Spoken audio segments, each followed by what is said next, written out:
అలానే విశేషరావు ఉగాది సందర్భంగా అన్ని పార్టీలు పంచాంగ శ్రవణం చేయించాయి.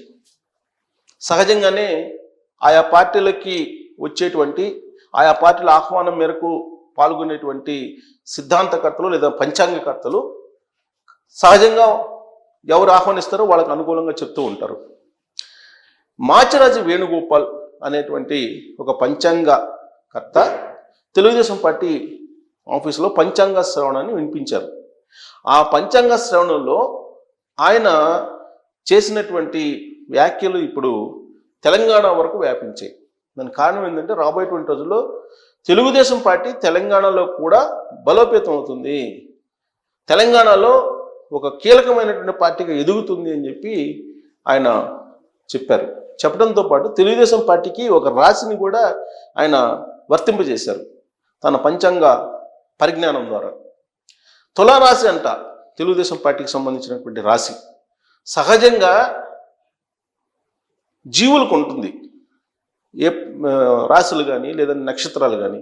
విచిత్రంగా ఇప్పుడు పంచాంగకర్తలు లేదంటే ఈ ఆధ్యాత్మికవేత్తలు రాష్ట్రాలకి రాశిని అలాగే నక్షత్రాన్ని క్రియేట్ చేస్తున్నారు, పార్టీలకి నక్షత్రాలని రాశిని క్రియేట్ చేస్తున్నారు. అసలు వాళ్ళు క్రియేట్ చేయిందంటూ ఏమీ లేదు, వాళ్ళ ఇష్టం, వాళ్ళ యొక్క పరిజ్ఞానం మేరకు దాన్ని విస్తరింపజేస్తూ ఉన్నారు రాసుల్ని నక్షత్రాలని.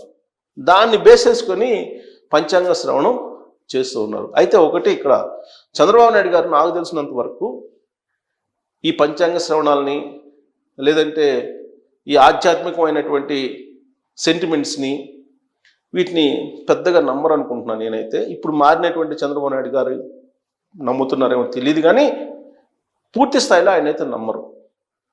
ఆయనకి కష్టం మీద నమ్మకం ఉంది, శ్రమ మీద నమ్మకం ఉంది, ఆయన విజన్ మీద నమ్మకం ఉంది.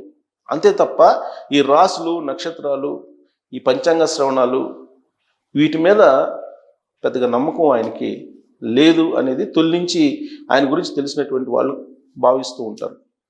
యజ్ఞాలు యాగాలు మంత్రాలకు చింతకాయలు రాలవు అనేది ఆయన సిద్ధాంతం. కష్టపడితే కష్టే ఫలే అనేది మాత్రమే ఆయనకు తెలిసినటువంటి సిద్ధాంతం.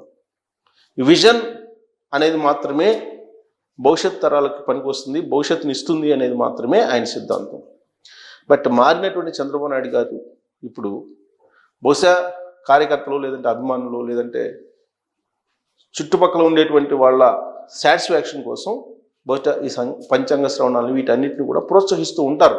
ఇప్పుడు కొత్త ఏం కాదు, గతంలో కూడా ప్రోత్సహించేవాళ్ళు. అనేక రకాల పండుగలు జరుపుకుంటుంటారు, సంస్కృతి సాంప్రదాయాలకు సంబంధించినటువంటి కార్యక్రమాల్లో పాల్గొంటూ ఉంటారు.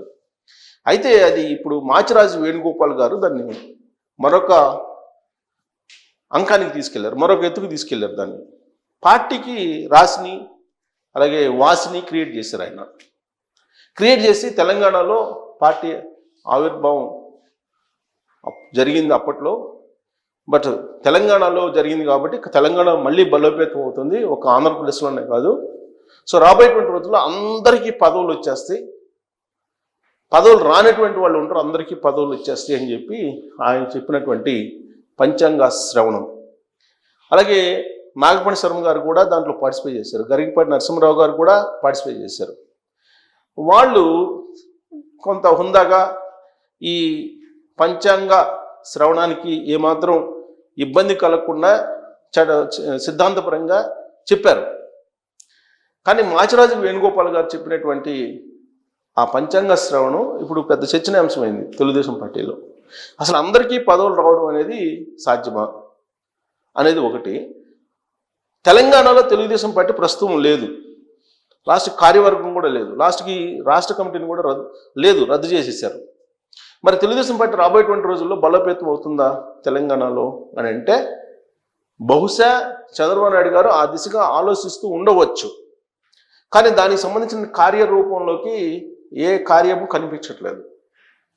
ఆంధ్రప్రదేశ్లో ముఖ్యమంత్రిగా 4వసారి ప్రమాణ స్వీకారం చేసిన తర్వాత తొలి రోజుల్లో ఎన్టీఆర్ ట్రస్ట్కి వచ్చినటువంటి సందర్భంగా చంద్రబాబు నాయుడు గారు కొన్ని సంకేతాలు ఇచ్చారు.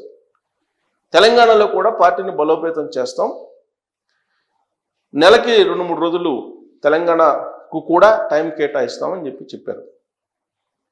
ఇటీవల కాలంలో ప్రశాంత్ కిషోర్ గారు కూడా ఒక సర్వే చేశారు.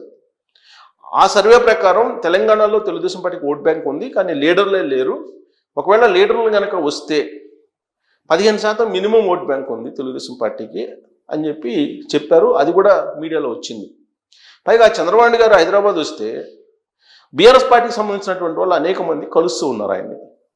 మల్రెడ్డి కానీ, ఆ తర్వాత మల్లారెడ్డి కానీ, లేదా ఆరికపూడి గాంధీ కానీ, తీగల కృష్ణారెడ్డి కానీ, ఇలాంటి వాళ్ళు చాలామంది కలుస్తూ ఉన్నారు. కొంతమంది డైరెక్ట్గా కలిసి మీడియాతో మాట్లాడుతున్నారు. మరి కొంతమంది అసలు ఎవరికి కనిపించకుండా చీకట్లో కలుస్తున్నటువంటి వాళ్ళు కూడా ఉన్నారు. అంటే తెలుగుదేశం పార్టీలోకి మళ్ళా రావడానికి బీఆర్ఎస్ పార్టీలో ఉండేటువంటి వాళ్ళు అనేక మంది సిద్ధంగా ఉన్నారు. మరి చంద్రబాబు నాయుడు గారు ఎందుకని డిలే చేస్తున్నారు అనేది ఇప్పుడు తెలుగుదేశం పార్టీలో తెలంగాణ విభాగంలో ఒక అర్థం కానిటువంటి ప్రశ్న. తెలుగుదేశం పార్టీ అధ్యక్ష బాధ్యతలను స్వీకరించడానికి అనేక మంది సిద్ధంగా ఉన్నారు. కానీ ఆచితూచి చంద్రబాబు నాయుడు గారు అడుగు వేస్తున్నారు. తెలంగాణలో తెలుగుదేశం పార్టీ బలోపేతం కావాలంటే ఒకటే మార్గం, కూటమి అడుగు పెట్టాలి తెలంగాణలో. బహుశా ఆ దిశగా ఆలోచనలు, ఆ దిశగా అడుగులు పడుతున్నాయి అని చెప్పడానికి ఇటీవల కేసీఆర్ గారు చేసినటువంటి కామెంటే. కూటమి రూపంలో తెలుగుదేశం పార్టీ రాబోతుంది, గుంట నక్కలు వస్తున్నాయి జాగ్రత్త అంటూ ఫామ్ హౌస్ నుంచి కేసీఆర్ గారు ఒక కామెంట్ చేశారు. అంటే దాని అర్థం ఏంటి? తెలుగుదేశం పార్టీ వస్తే తెలంగాణలో బీఆర్ఎస్ పార్టీ పరిస్థితి ఏంటి అనేది అందరికీ తెలిసినటువంటి అంశమే. చంద్రబాబు నాయుడు గారు ఎంటర్ అయితే ఏ విధంగా ఉంటుందో కూడా తెలుసు కేసీఆర్ గారికి. అందుకే బహుశా నేను అనుకోవడం చంద్రబాబు నాయుడు గారు కూడా ఇండైరెక్ట్గా కొన్ని సంకేతాలు ఇచ్చారు. పంచాంగ శ్రవణం సందర్భంగా ఆయన మాట్లాడుతూ ఏమిచ్చారంటే, తెలుగుదేశం పార్టీని క్లోజ్ చేయాలనుకున్నటువంటి వాళ్ళే క్లోజ్ అయిపోయారు, తెలుగుదేశం పార్టీని నష్టపరచాలనుకున్నటువంటి వాళ్ళు కనుమరుగైపోయారు, కనిపించట్లేదు అని చెప్పి ఇండైరెక్ట్గా కేసీఆర్ గురించి బహుశా ఆ డైలాగులు వేసి ఉంటారో, ఆ వ్యాఖ్యలు చేసి ఉంటారని చెప్పేసి మనం భావించడానికి అవకాశం ఉంది. తెలుగుదేశం పార్టీని లేకుండా చేయాలని చెప్పి ప్రయత్నం చేసినటువంటి వాళ్ళు కేసీఆర్ గారు. కేవలం తెలంగాణలోనే కాదు, ఆంధ్రప్రదేశ్లో కూడా అడుగుపెట్టారు ఆయన. జగన్మోహన్ రెడ్డి గారి రూపంలో అడుగుపెట్టి తెలుగుదేశం పార్టీని నామరూపాలు లేకుండా చేయాలని ప్రయత్నం చేశారు. సీన్ కట్ చేస్తే ఏమైంది? ఇప్పుడు కేసీఆర్ గారు బీఆర్ఎస్ పార్టీ ఉంటుందా, ఊడుతుందా, అసలు ఆ పార్టీ మనుగడ ఏంటి అనేటువంటి పరిస్థితి వచ్చింది.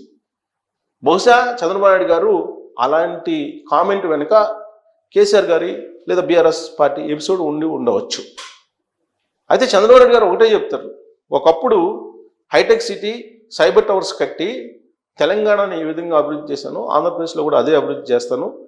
రాబోయేటువంటి రోజుల్లో క్వాంటమ్ కంప్యూటింగ్, ఆర్టిఫిషియల్ ఇంటెలిజెన్స్ ఇవే భవిష్యత్తు, ఇవి ఆంధ్రప్రదేశ్కి రాబోయేటువంటి రోజుల్లో అన్ని రకాల అభివృద్ధికి ఉపయోగపడతాయి అని చెప్పి ఆయన చెప్తూ ఉన్నారు. ఒకప్పుడు సైబర్ టవర్స్, హైటెక్ సిటీ, ఆంధ్రప్రదేశ్లో ఇప్పుడు క్వాంటమ్ కంప్యూటింగ్, అలాగే ఆర్టిఫిషియల్ ఇంటెలిజెన్స్ ఇవే ఆంధ్రప్రదేశ్ పనికొస్తాయని చెప్తున్నారు. అందుకే ఆయన విజన్ నమ్ముతూ ఉంటారు. కాకపోతే పంచాంగ శ్రవణం అనేది మన సంస్కృతిలో అంతర్భాగం కాబట్టి దాన్ని ఆయన కొనసాగిస్తూ ఉన్నారు సాంప్రదాయబద్ధంగా. బట్ ఆయన వ్యూ ఆయనకుంది. ఖచ్చితంగా తెలంగాణలో తెలుగుదేశం పార్టీని బలోపేతం చేసేలాగా ఆయన అడుగు పెట్టబోతున్నారు అనేది సంకేతం ఉంది. అందుకే కేసీఆర్ గారు బహుశా ఆయన రియాక్ట్ అయి ఉంటారు. ఎప్పుడు లేని ఫామ్ హౌస్ నుంచి బయటకు వచ్చి సడన్గా అలాంటి వ్యాఖ్య చేశారంటే చంద్రబాబు నాయుడు గారు తెలుగుదేశం పార్టీ తెలంగాణలోకి అడుగు పెట్టబోతుంది అని చెప్పి అనుకోవచ్చు. ఆ కోణం నుంచి న్యూస్ వచ్చింది కాబట్టి దాన్ని పంచాంగ శ్రవణానికి జోడించి మాచిరాజు వేణుగోపాల్ గారు చెప్పి ఉండొచ్చేమో అని చెప్పి ఇప్పుడు చర్చ జరుగుతుంది. సో పంచాంగ శ్రవణం మాచిరాజు వేణుగోపాల్ గారు చెప్పిన దాని మీద మీ కామెంట్ ఏంటి? తెలుగుదేశం పార్టీ తెలంగాణలో ఎంటర్ అయితే కేసీఆర్ పరిస్థితి, బీఆర్ఎస్ పరిస్థితి ఏంటి అనే దాని మీద కామెంట్ చేయొచ్చు. Thank you.